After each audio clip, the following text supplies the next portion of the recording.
basebereranya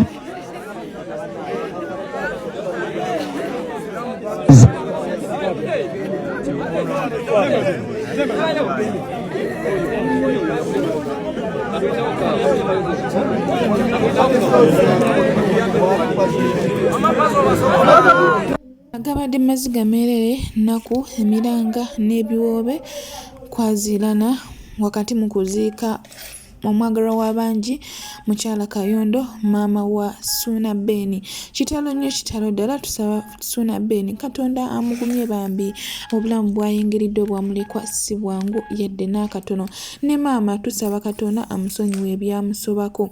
Kitalo nnyo kitalo ddala. Ate era nga twala okusiima kwange eri omwami Mathias Walkagga, oyo gw'olabaawo afubye nnyo nga bwe kisobola okulaba ng'agumya Ssuuna Ben, ng'amugumya amubeererawo, amukwatirira mu buli ngeri, amufaako, amuwa keya nga gye yeetaaga mu kaseera akafubye okulaba ng'amuyiwirawo omubiri mu buli ngeri, era amusuubizza okukubira omwami Kamoga oluyimba olw'okugamba nti nno yakwata ekyapa kye n'akiteekako nnambwayo, bagambye bagenda kulwana babiri amukubira oluyimba. Kitalo nnyo kitalo ddala, ngenda kubeera ate nga nkwongera ku speech ya Ssuuna Ben bambi ekwasa ennaku, speech ekwasa ennaku, asabye maama wo omukwano gw'abadde ne maama we gubadde tegwenkanika, katweyongereyo tusobola bikunyonyola bimalayo, naye nga wasuze otya sibeete gwe n'omulungi ampuliriza Ochano Media Kwoli. Subscribe for more updates, like, share and comment tulabira okunyinga notification bell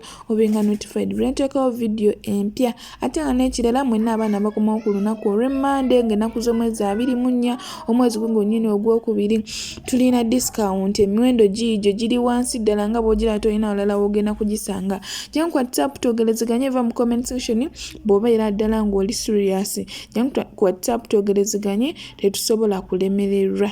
Mbawa discount mikwano, mujje tutambule ffenna, mujje mbatambuze, mujje mumpagire bambi, mwenna abaana abakomawo ku lunaku olwokubiri ate nga nammwe abakomawo after Ramadan n'emyezi emirala gyonna mujje mu booking ng'obudde bukyali baswiiti, mbalinze tweyongereyo.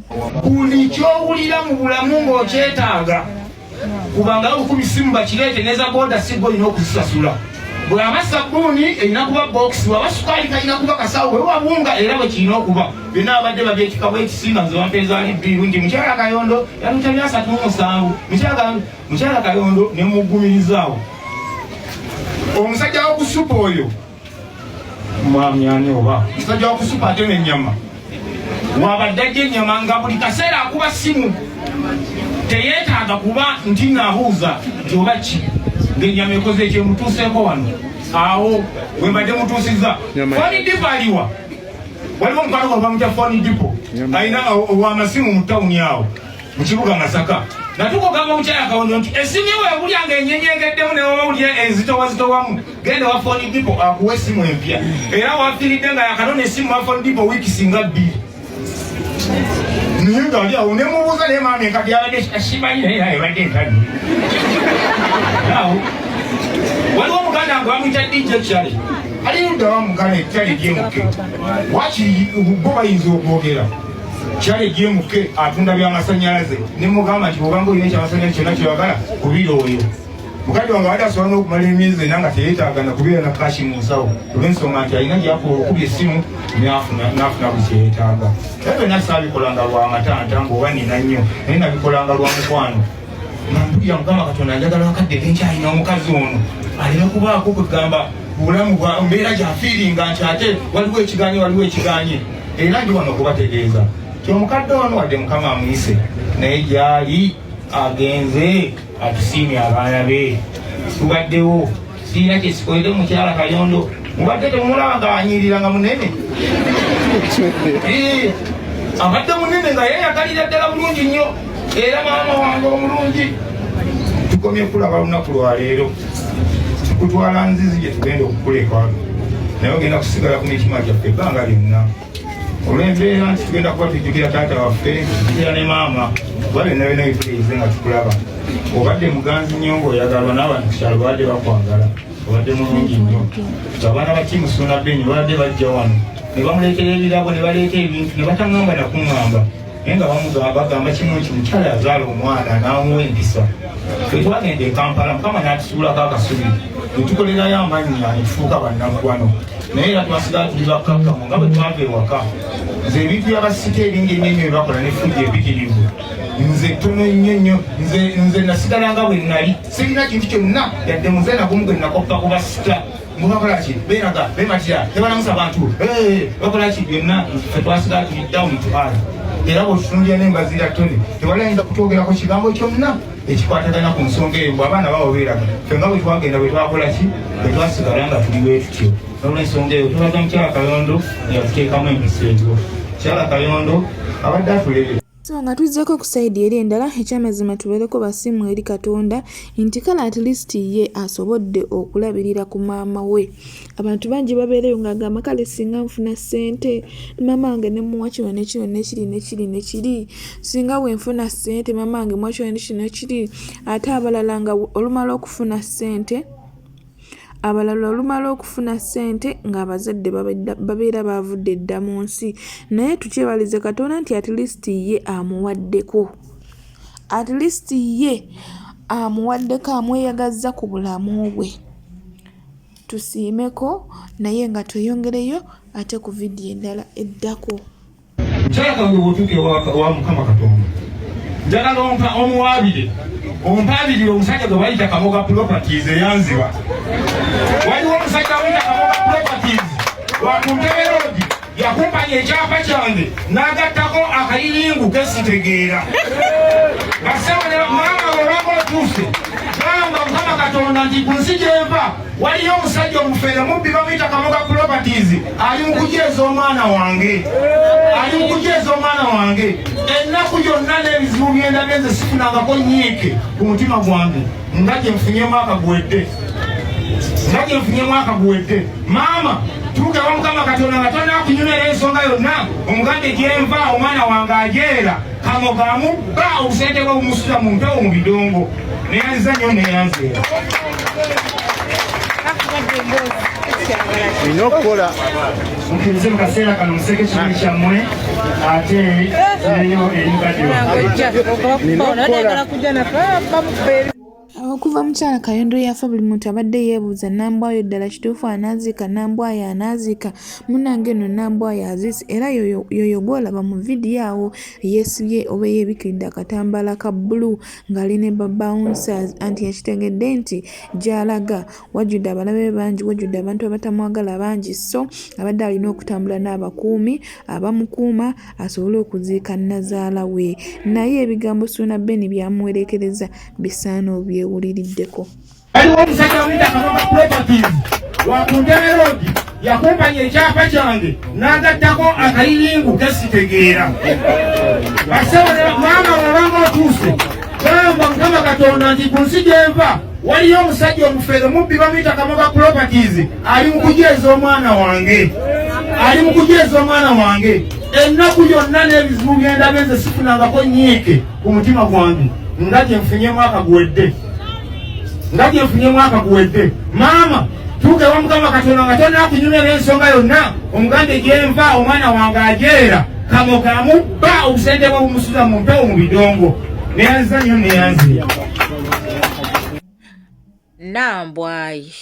Nambwayi wayagala bya bugagga naye abaana bo wabasimirako ettaka.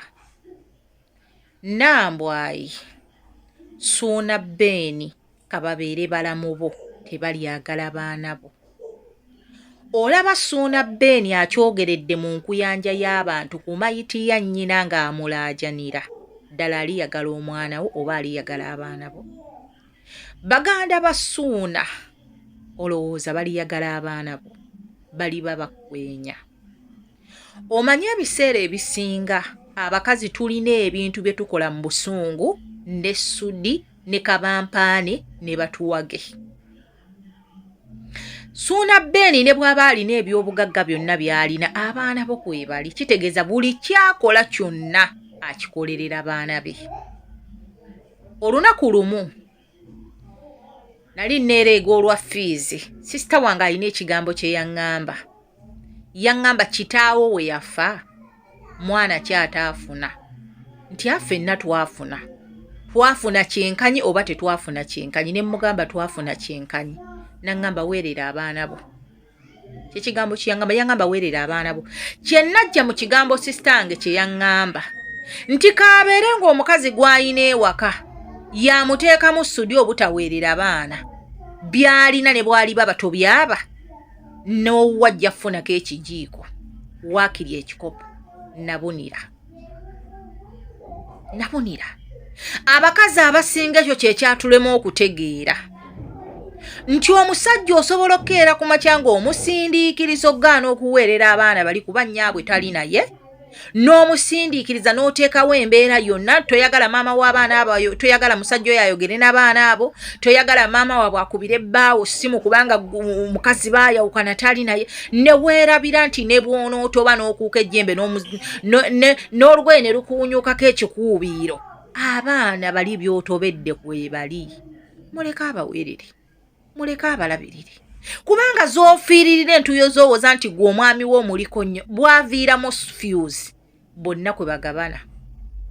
Kati Nambwayi suuno ono Mungu ne bwali bamugye mu bulamu bwese n'abaana bo balifuna eby'obugagga naye bafunye ku ssanyu lya taata. Okimanyi nti mulimu abakazi ebintu bye tukola ne tuleetera abasajja okukyawa abaana baffe. Ingo omusajja ne bw'aba nze kigamba nnyo abantu nti omusajja ne bw'aba taweerera baana tomuggyako lukusa lwa kubeera taata. Tomuggyako lukusa lwa kubeera nti abaana bali tebakimanyi nti kitaabwe gyali wadde tabaweerera. Bateekemu ekibalaga nti nze maama, nze kamala byonna, taata wammwe gyali naye tafaayo. Naye nga bakimanyi nti taata akola ki? Taata gyali. Abakazi abamu tukolera kasunda bbaasi wa mikwano gyaffe, kasunda bbaasi wa ssudi, katunda bbaasi w'abantu.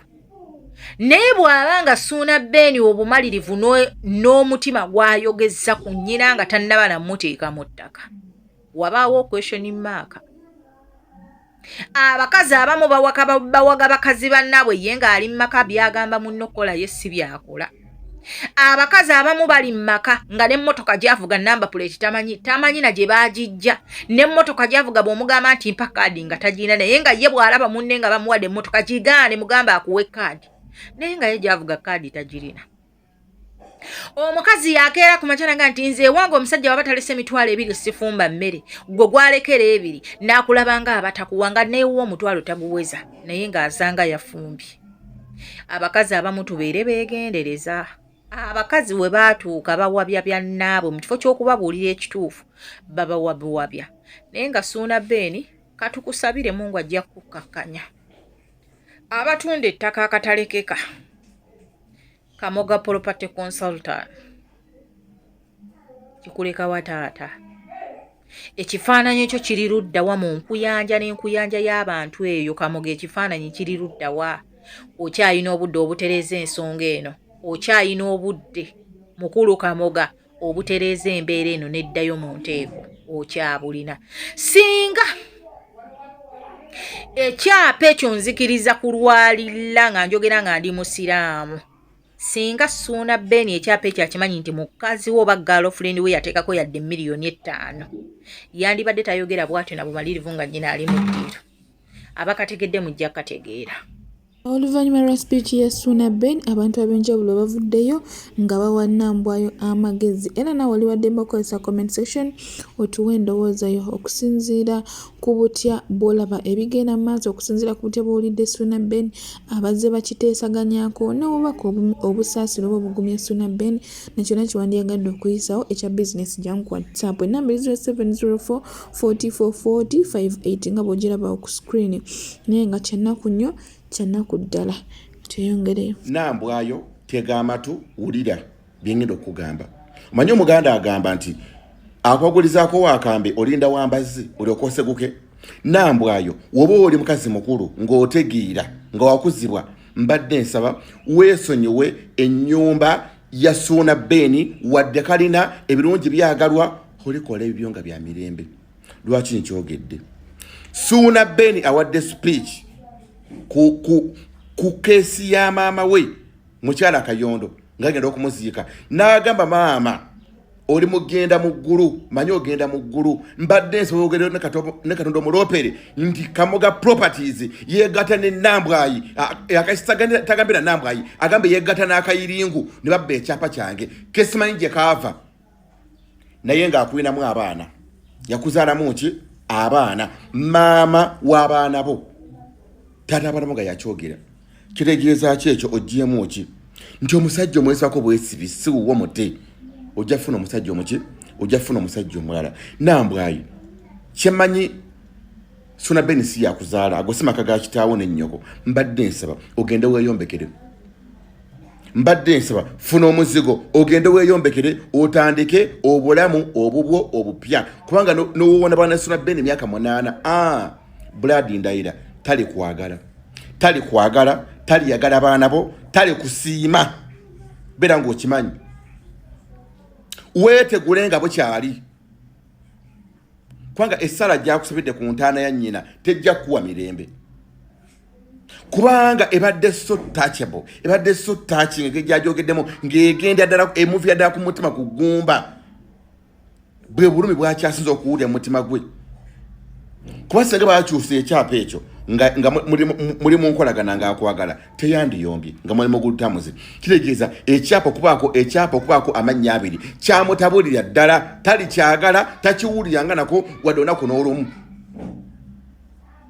n'olw'ensonga eyo Nambwayo kwatamu ebibyo ove mu kalina ya Suna Ben otandika obulamu obujja sinakintu tona wakubeera jangu nku emitwalo 10 ofune transport ogende ewammwe mu kyalo otandika obulamu buki obupya ogenda kufuna emirembe mu mutima newonabira mu kalina Bloody ng'erimu ebikolimo tojja kugimala myaka 4 nga tonafuna bizibu weesonyiwe ennyumba ya Suna Ben mu mirembe giveemu ogiviireko ddala toddamu nakulowooza mbone mwabikola mwenna eno ensi ekyuka manya nti budde bwakukyukira Suna Ben yakuta yakumala byebyo ebyange sagala mu nkootinga bubi nabadde nesonyiwa okuga ku bintu biri mu lumba olwo nga nabitadde nga saga byogerako byebyo nno bw'atyo Suna Ben akomekereza wamu n'omwami Mathias Walkaga bakubire Kamoga Properties oluyimba lwa kuteeka oba lwa kugulirira ne Nambwayo kwekubana ne Nambwayo kuteeka kyapa kye mu mannya ga Nambwayo nga tamuwadde lukusa sooka owulire tetweyongere Kamoga njeeza Kamoga yakwata ekyapa kyange n'akigatta ng'akayiringu akatalina kubeerako Basudde yayimba agamba nti mubanjeezezza mulimu omuntu ono mwenda mubasonderako gana amalogo ebigambo n'ennyimba nze ndi muvumu nnyo nnyo singa nina mu ntaana gwe Kamoga nze ndiva ne mu ntaana ne ngugumuka nzijukira ebibi bye wankolako omanina